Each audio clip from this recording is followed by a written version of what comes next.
सानाम को के साय साय लासाहेब गुण मनाव जोहार अलिंग के मन कसराय टुडू अतु दो आमडिया बुल्लुबुनी जहां दो ओडिशा मयूरभंज जिला खना अलिंग मेनेआ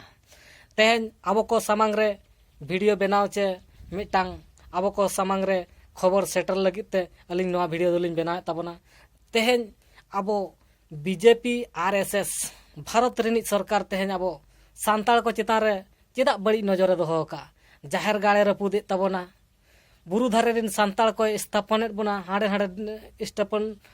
लगा गिड़ियत बनाए तो नो नोंकाना विचार को तेहेन आबो सांताल आदिवासी को चितान रे चेदा उना बड़ी नजर दो लगाव कानते तो देलाबन नोआ वीडियो सानाम कोठे सानाम होठे बन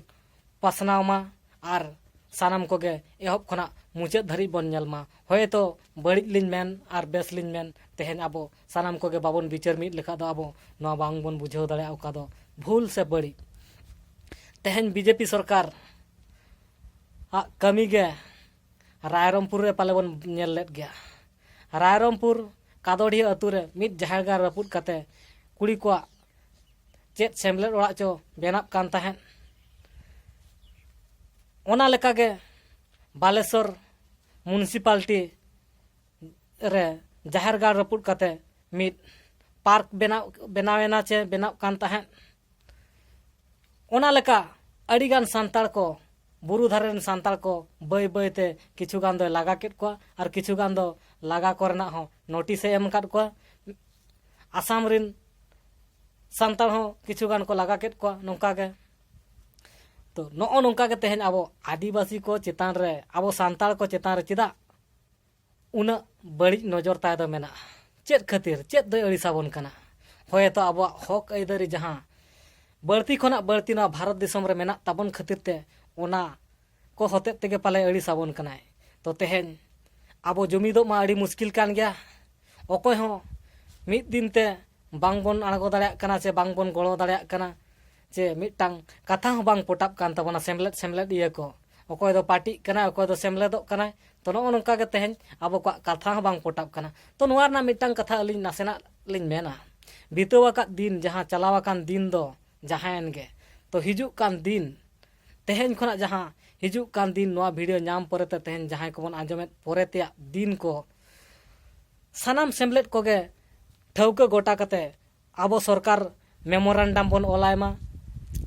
जहां गे ओकोया तीना लेवल जहां गुरु गमके लया का जोखा जनी आबो जोखा जनी ओकोय दो वीडियो ऑफिस बन चला दाड़ा ओकोय दो ब्लॉक वीडियो ऑफिस बन चला दाड़ा ओकोय दो कलेक्टर ऑफिस बन चला दाड़ा ओकोय दो आरो सेना सेना सीएम पीएम कोठे दको सेटर दाड़ा कना तो नो नोंकाना जहां सेमलेट जहां तिना लेवल मेना जहां ठेर बन सेटर दाड़ा उनकाना मेमोरेंडम ऑल काते सरकार ठेर बन सेटर मा आर तेहेन आबो आबो हक अइदरी आलोय रपुद मा आबो जाहेर गाड़ बांचाव दोहो लगित आबो अरिचली बांचाव दोहो लगित आबो रायरित बांचाव दोहो लगित तेहेन आबो बन सरकार सला बन लड़ाया सरकार सला बन मेताया जे आले जिनिस तो आलम रपुद तले आले जाहेर गाड़ रना कागज पत्र बांगनु आर आले ओना कागज पत्र सानाम अतु अतु बनाव आले में सानाम अतु अतु हर अतु रना जाहेर गाड़ को तले आले बाउंड्री आले में तो नो नोंकाना कमी होरा करे तेहेन आबो बन सेलेदो सानाम सेमलेट पाहटा खना गे सानाम सेमलेट पाहटा रिन गे अलिन पाहटा सकना रिक्वेस्ट एमा नोआ जिनिसटा सानाम रिक्वेस्ट सानाम सेमलेट को गे आबो जहां तिना बन नेल केट हर को सानाम सेमलेट इया को रिक्वेस्ट लगी ते नोआ वीडियो भेजाय तावन पे किंबा आपे हो नोंकाना वीडियो बनाव कते उनको सेमलेट इया को सेटर कते आबो समाज अरिचली बांचाव दो लगी तेहेन आबो बन छूटब मा मने उयहर कते मा एनखान अलिन पाटा सकना साय साय लासाहेन गुण मनाव सानाम को गे जोहार आते दुलर जोहार लिन चाला।